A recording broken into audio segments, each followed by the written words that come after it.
Hi friends, ನಮಸ್ಕಾರ. ಯಾರೆಲ್ಲ ಮಂತ್ರಾಲಯ ಹೋಗಬೇಕು ಅಂದ್ಕೊಂಡಿದ್ದೀರಾ ಹುಣಸೂರಿಂದ ಸ್ನೇಹಿತರೆ, ಡೈರೆಕ್ಟ್ ಬಸ್ ಇದೆ. ಎಲ್ಲರೂ ಖುಷಿ ಕೊಡೋಂಥ ಒಂದು ಗುಡ್ ನ್ಯೂಸ್ ಇದು. ಹಾಗಾಗಿ ಟ್ರೈನು ಬಸ್ಸು ಎಲ್ಲನೂ ಕೂಡ ಡಿಪೆಂಡಾಗಿ ಹೋಗೋ ಬದಲು ಯಾರೆಲ್ಲ ಹುಣಸೂರಿಂದ ಹೋಗ್ಬೇಕು ಅಂದ್ಕೊಂಡಿದ್ದೀರಾ, ಹುಣಸೂರಿಂದ ಮಾರ್ಗ ನಿಮಗೆ ಹುಣಸೂರಿಂದ ಮೈಸೂರು, ಮಂಡ್ಯ, ಬೆಂಗಳೂರು ಈ ರೂಟಲ್ಲಿ ಹೋಗ್ತಾ ಇದೆ. ತುಂಬ ಚೆನ್ನಾಗಿದೆ Lakshmi travels.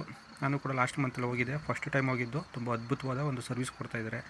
Multi XL, Benz, A C coaching ಇದೆ. ಹಾಗಾಗಿ 2 ಬಸ್ ಇರುತ್ತೆ ನಿಮಗೆ. ಈ ಕಡೆಯಿಂದ ಒಂದು ಹೋದರೆ ಆ ಕಡೆಯಿಂದ ಬರುತ್ತೆ.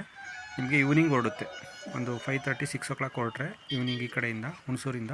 ನಿಮಗೆ ರಿಟರ್ನ್ ಗಾಡಿ ಕೂಡ ಇರುತ್ತೆ. ರಿಟರ್ನ್ ಗಾಡಿ ಮಂತ್ರಾಲಯದಿಂದ 9 ಗಂಟೆಗೆ ಇರುತ್ತೆ ಸ್ನೇಹಿತರೆ.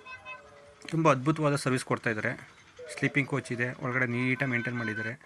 ಮತ್ತು ವಾಟರ್ ಬಾಟಲ್ ಇರ್ಬೋದು, ಮಲ್ಕೊಳ್ಳಿಕ್ಕೆ ಎಲ್ಲ ಆಸನಗಳಿರ್ಬೋದು. ತುಂಬ ಚೆನ್ನಾಗಿದೆ. ಎ ಸಿ ಇದೆ, ತುಂಬ ಕಂಫರ್ಟಬಲ್ ಆಗಿದೆ. ನಾನು ಫಸ್ಟ್ ಟೈಮ್ ಹೋಗಿದ್ದು, ಮಂತ್ರಾಲಯಕ್ಕೆ ಹೋಗ್ಬೇಕು ಅಂದ್ಬಿಟ್ಟು ಸಡನ್ಲಿ ಪ್ಲ್ಯಾನ್ ಮಾಡಿ. ತುಂಬ ಅದ್ಭುತವಾಗಿದೆ. ಯಾರೆಲ್ಲ ಹೋಗಿದ್ದೀರಾ ಆಲ್ರೆಡಿ ಈ ಬಸ್ಸಲ್ಲಿ ಕಮೆಂಟ್ ಮಾಡಿ. ಯಾರು ಹೋಗ್ಬೇಕು ಅಂದ್ಕೊಂಡ್ರೆ ಬುಕ್ ಮಾಡಿ. ಬುಕ್ಕಿಂಗ್ ನಂಬರ್ ಕೂಡ ನಾನು ಸ್ಟಾರ್ಟಿಂಗ್ಗೆ ಪೇಜಲ್ಲೆಲ್ಲ ಅವ್ರ ಮೊಬೈಲ್ ನಂಬರು ಎಲ್ಲ ಅನೌನ್ಸ್ ಮಾಡಿದ್ದೀನಿ. ಈ ಸರ್ವಿಸ್ನ ಪಡ್ಕೊಳ್ಳಿ, ತುಂಬ ಚೆನ್ನಾಗಿದೆ. ನೋಡಿ, ಮಂತ್ರಾಲಯಕ್ಕೆ ಅರ್ಲಿ ಮಾರ್ನಿಂಗು ಒಂದು 5:30 6 o'clock ಒಳಗಡೆ ರೀಚ್ ಆಗ್ತೀವಿ. ಇಲ್ಲಿ ಈವ್ನಿಂಗ್ ಹೊಟ್ರೆ, ಇವತ್ತು ಸಂಜೆ ಹೊಟ್ಟಿದ್ದೀವಿ ಅಂದರೆ ನಾಳೆ ಮಾರ್ನಿಂಗು ಒಂದು 5 to 5:30 ಒಳಗಡೆ ರೀಚ್ ಆಗ್ತೀವಿ. ಹಾಗಾಗಿ ಅಲ್ಲಿಂದ ಮುಗಿಸ್ಕೊಂಡು ಮತ್ತೆ ರಿಟರ್ನ್ ಬರಬೇಕು ಅಂದರೆ ನೈಟು 9 ಗಂಟೆ ಬರುತ್ತೆ ಸ್ನೇಹಿತರೆ. VRL ಇದೆಯಲ್ಲ, ಅಲ್ಲೇ ನಿಮಗೆ ಬಸ್ ಸ್ಟ್ಯಾಂಡ್ ಪಕ್ಕನೇ ಅಲ್ಲಿ ನಿಲುಗಡೆ ಇದೆ. ಅಲ್ಲಿಂದ ರಿಟರ್ನ್ ಟಿಕೆಟ್ ಕೂಡ ಬುಕ್ ಮಾಡ್ಕೊಂಡು ಹೋಗಿ ಬರ್ಬೋದು. ತುಂಬ ಚೆನ್ನಾಗಿದೆ. 2 ಗಾಡಿನೂ ಒಂದೇ ಇರುತ್ತೆ, ಏನು ಚೇಂಜಸ್ ಏನಿಲ್ಲ. ತುಂಬ ಅದ್ಭುತವಾಗಿದೆ.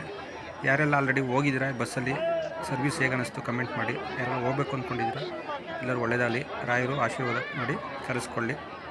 ಈ ವಿಡಿಯೋ ಇಷ್ಟ ಆಗಿದೆ ಅಂದರೆ ಲೈಕ್ ಮಾಡಿ, ಶೇರ್ ಮಾಡಿ, ಹಾಗೆ ನನ್ನ ಚಾನಲ್ನ ಸಪೋರ್ಟ್ ಮಾಡಿ ಅಂತ ಹೇಳ್ತಾ, ನೆಕ್ಸ್ಟ್ ಬೇರೆ ಒಂದು ಇಂಟ್ರೆಸ್ಟಿಂಗ್ ವಿಡಿಯೋದಲ್ಲಿ ಸಿಗೋಣ ಸ್ನೇಹಿತರೆ. ಸರ್ವಜನ ಸುಖಿನೋ ಭವಂತು. ರಾಯರಿದ್ದಾರೆ.